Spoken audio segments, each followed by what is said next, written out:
Ce tutoriel s'intègre au cours en ligne du GTFCC sur l'identification des zones prioritaires pour les interventions multisectorielles pour éliminer le choléra, zone que l'on appelle les PAMI. Cette vidéo va vous montrer les étapes pour importer et analyser vos données dans l'outil Excel PAMI. La première étape est de sélectionner et copier vos données, préalablement formatées conformément au modèle de données. Ouvrez le fichier Excel où se trouvent vos données. Dans cette vidéo, nous utilisons des données fictives. Sélectionnez toutes les données en utilisant le raccourci clavier, CTRL-A, puis copiez les données en utilisant le raccourci clavier, CTRL-C. Nous allons maintenant importer dans l'outil Excel PAMI les données que nous venons de copier. Ouvrez l'outil Excel. Allez sur la feuille Tableau de données. Placez-vous dans la cellule A1 qui est grisée et collez vos données comme valeur. Pour ce faire, faites un clic droit et sélectionnez l'option de collage valeur, celle avec l'icône 1, 2, 3. À présent, les données ont été importées dans l'outil Excel PAMI.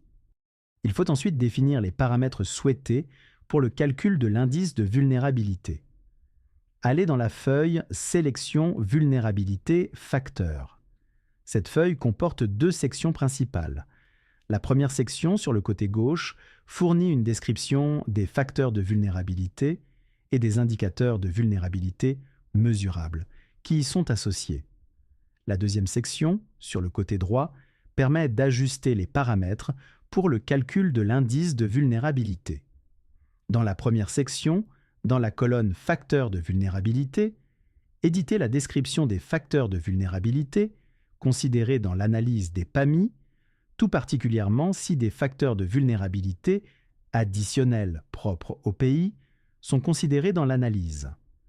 Dans la colonne Indicateurs mesurables, entrez la description de l'indicateur associé à chaque facteur de vulnérabilité. Ce faisant, veillez à ne pas modifier le nom des variables. Saisir la description des facteurs de vulnérabilité et des indicateurs mesurables associés est une bonne pratique de documentation pour la traçabilité de l'analyse des PAMI. En ce qui concerne la deuxième section de cette feuille, deux paramètres doivent être fixés pour chaque facteur de vulnérabilité. Tout d'abord, si le facteur doit être inclus ou non dans l'analyse. Puis pour les facteurs inclus dans l'analyse, s'ils doivent avoir un poids différent de 1 dans le calcul de l'indice de vulnérabilité. Pour inclure ou exclure un facteur de vulnérabilité de l'analyse, allez dans la colonne Sélection des facteurs dans l'indice de vulnérabilité et modifiez, si nécessaire, le statut d'inclusion de certains facteurs de vulnérabilité. En particulier, si un facteur de vulnérabilité additionnel propre au pays doit être considéré dans l'analyse, assurez-vous de son inclusion dans le calcul de l'indice de vulnérabilité. Le poids de chaque facteur de vulnérabilité est fixé dans la colonne Poids relatif de l'indicateur. Par défaut, tous les facteurs de vulnérabilité ont le même poids, égal à 1. Si opportun dans le contexte qui est propre à votre pays, vous pouvez modifier le poids d'un facteur de vulnérabilité dans le calcul de l'indice de vulnérabilité en modifiant le poids qui lui est assigné dans la cellule correspondante. Une fois ces différents éléments définis, les paramètres des calculs pour l'analyse des PAMI sont établis. L'étape suivante est d'inclure dans les calculs toutes les unités géographiques du jeu de données que nous avons importées. Tout d'abord, vérifions combien d'unités géographiques comporte le jeu de données. Chaque ligne est une unité géographique. Dans notre jeu de données, il y a 101 lignes remplies avec des données.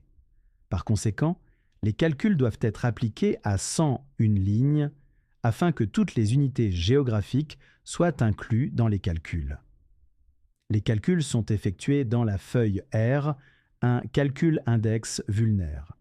Sur cette feuille, les calculs ont déjà été réalisés automatiquement pour la première unité géographique.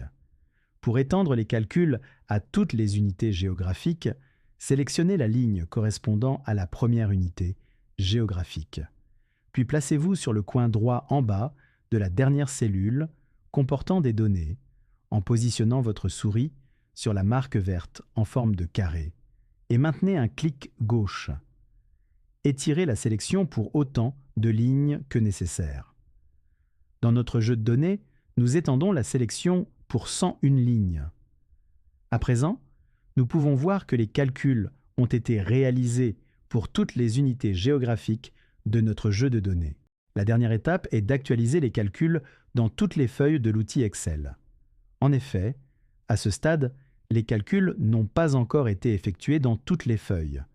Par exemple, dans la feuille R2, le tableau récapitulatif sur l'indice de vulnérabilité est encore vide et la feuille R4 est encore vierge. Pour rafraîchir les calculs dans toutes les feuilles de l'outil Excel, allez dans l'onglet Données et cliquez sur Actualiser tout. Ceci lance les calculs dans toutes les feuilles de l'outil Excel. Voici un récapitulatif des étapes que nous avons suivies pour importer les données dans l'outil Excel. Tout d'abord, nous avons copié notre jeu de données, préalablement formaté, conformément au modèle de données. Puis nous les avons collés comme valeurs dans la feuille tableau de données de l'outil Excel. Ensuite, nous avons fixé les paramètres pour le calcul de l'indice de vulnérabilité en sélectionnant les facteurs de vulnérabilité devant être inclus et en leur attribuant un poids si nécessaire. Puis, nous nous sommes assurés d'inclure toutes les unités géographiques de notre jeu de données dans les calculs. Enfin, nous avons actualisé les calculs dans toutes les feuilles de l'outil Excel en cliquant sur « Actualiser tout » dans l'onglet Données. Et c'était aussi simple que cela.